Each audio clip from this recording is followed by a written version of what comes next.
నేటి మాట లోపల మనము భీష్మ ఏకాదశి, భూమి ఏకాదశి, జయ ఏకాదశి అంటే ఏమిటి, వాటి యొక్క ప్రాముఖ్యం ఏమిటి, ఏ పురాణాలలో ఏమి చెప్పారు అనే దాని గురించి తెలుసుకుందాం ఫ్రెండ్స్.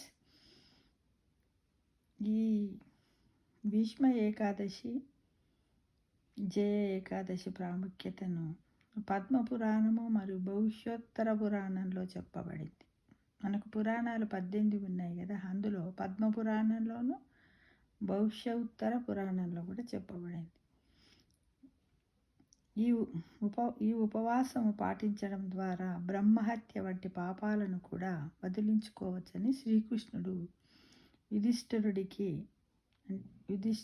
జయ ఏకాదశి ప్రాముఖ్యతను గురించి చెప్పాడట. ఎవరు చెప్పారు? జయ ఏకాదశి అంటే అదే భీష్మ ఏకాదశి, భూమి ఏకాదశి. కాకపోతే దీంట్లో మనం జయ ఏకాదశి అని దాన్ని ఎక్కువగా వాడుకుంటాం ఫ్రెండ్స్.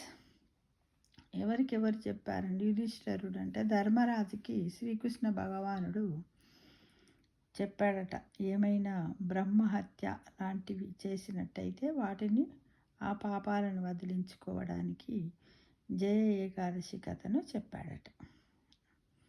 జయ ఏకాదశి కథ. నందనవనములో ఉత్సవం జరుగుతుందట. ఆ ఉత్సవంలో అందరు దేవతలు, పరిపూర్ణ సాధువులు మరియు దైవీ పురుషులు అందరూ కూడా అక్కడికి అటెండ్ అయ్యారు. ఆ సమయంలో గంధర్వుడు పాడుతూ ఉండగా గంధర్వ బాలికలు నృత్యం చేస్తున్నారట. మాలవన్యుడు అనే గంధర్వుడు మరియు పుష్పవతి అనే గంధర్వ బాలిక సమావేశంలో నృత్యం చేస్తున్నారు. ఈలోగా పుష్పవతి కళ్ళు మాల్యవనుడిపై పడగానే ఆమె అతని పట్ల ఆకర్షితురాలయ్యింది. సభ యొక్క గౌరవాన్ని మర్చిపోయి పుష్పవతి ధనవంతులు తన వైపు ఆకర్షితులయ్యే విధంగా నృత్యం చేయడం ప్రారంభించిందంట. సద్గుణవంతురాలైన గంధర్వ బాలిక సంజనను చూసి అతను తన మనస్సును కోల్పోయి పాడే పరిమితుల నుండి తప్పుకున్నాడు. దాని కారణముగా శ్రవ్యత అతనిని వదిలివేసింది. పుష్పవతి మరియు మాల్యవంతుల అసభ్యకరమైన చర్యకు ఇంద్రుడు కోపించి వారిద్దరిని స్వర్గం నుండి దూరం చేసి భూమిపై నివసించమని శపించాడట. మీరిద్దరూ మృత్యులోకంలో చాలా నీచమైన పిశాచి యోనిని పొందాలి. ఈ శాపం కారణంగా ఇద్దరు వెంటనే పిశాచాలుగా మారారట. ఎవరు పెట్టారు వీళ్ళకి శాపం? ఇంద్రుడు పెట్టాడు. మారారు. మరియు ఇద్దరు హిమాలయ పర్వతంపై ఉన్న ఒక చెట్టుపై నివాసం ఏర్పడ్డారు. ఎవరు? పుష్పవతి, మాల్యవంతులు పిశాచాలుగా మారి హిమాలయ పర్వతం పైన ఉన్న ఒక చెట్టు పైన నివసిస్తున్నారు. ఇక్కడ వారు పిశాచి యోనిలో చాలా బాధపడవలసి వచ్చింది. ఒకసారి మాఘశుక్లపక్ష ఏకాదశి నాడు ఇద్దరు చాలా విచారంగా ఉన్నారు. ఆ రోజు వారు చాలా బాధపడుతూ కూర్చున్నారు. రాత్రి సమయంలో ఇద్దరు చాలా చలిగా ఉన్నారు కాబట్టి ఇద్దరు రాత్రంతా కలిసి కూర్చోవడం ద్వారా మేల్కొని ఉన్నారు. ఇద్దరు మంచు కారణంగా మరణించారు. మరి అనుకోకుండా జయ ఏకాదశి ఉపవాసం ఉండటం వల్ల ఆ ఇద్దరు కూడా పిశాచ యోని నుండి విముక్తి పొందారట. అంటే వాళ్ళు ఆ రాత్రిలో పిశాచాలకు ఆహారం ఇవన్నీ దొరకగా మంచులో ఉండడం వల్ల, అంటే వాళ్ళు ఆ రోజు ఏమి తినకుండా, అది ఎన్నడూ జయ ఏకాదశి నాడు అలా ఉండడం వల్ల ఎవరెవరికి? పుష్యవతికి, మాల్యుడికి ఇద్దరికి, మాల్యవంతుడికి ఇద్దరికి కూడా వీళ్ళకు ఆ విధంగా పిశాచి యోని నుండి విముక్తి పొందిరట. ఇప్పుడు మాల్యవంతుడు మరియు పుష్పవతి మునపటి కంటే మరింత అందంగా మారారు మరియు వారికి స్వర్గంలో స్థానం మళ్ళీ లభించింది.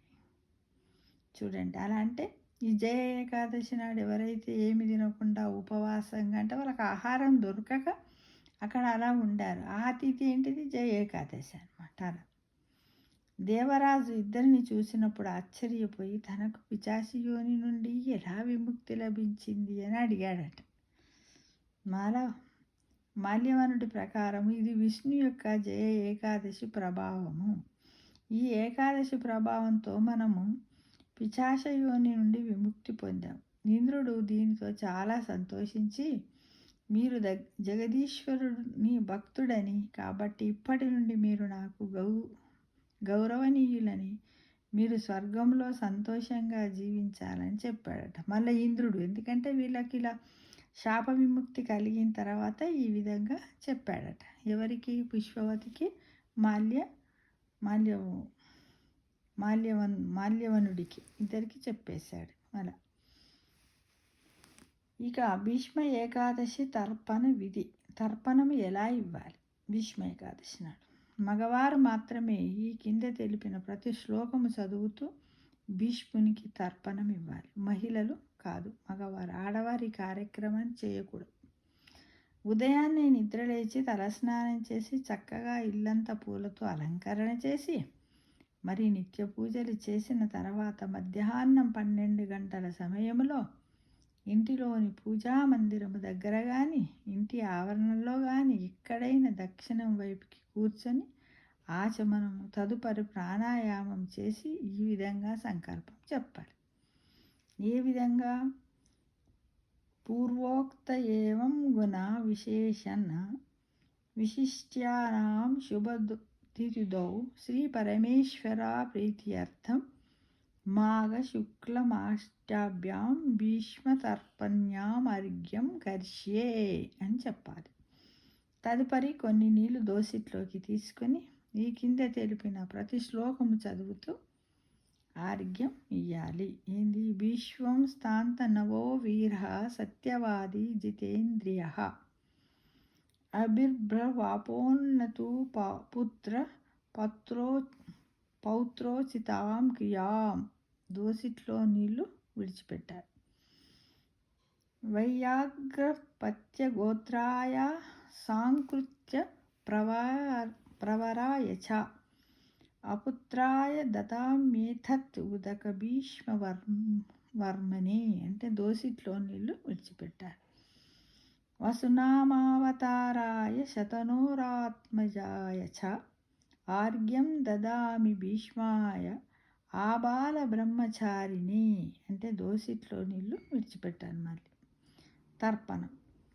సశాస్త్రీయంగా ఎవరైతే భీష్మునికి తర్పణం విడిచిపెడతారో వారికి ఎటువంటి దోషములు ఉన్నా అన్నీ తొలగిపోయి చక్కని సంతానము కలుగుతుందని మన శాస్త్రాలు చెబుతున్నాయి. ఫ్రెండ్స్, ఈ విధముగా మనము జయ ఏకాదశి రోజు ఏకాదశి కథ గురించి తెలుసుకున్నాము. భీష్మునికి తర్పణం ఎలా వదలాలి, అది ఎవరు చెయ్యాలి, ఎవరు చెయ్యకూడదు అనే విషయం గురించి చాలా క్లుప్తంగా తెలుసుకున్నాం. ఫ్రెండ్స్, సమస్తలోక సుఖినో భవంతు.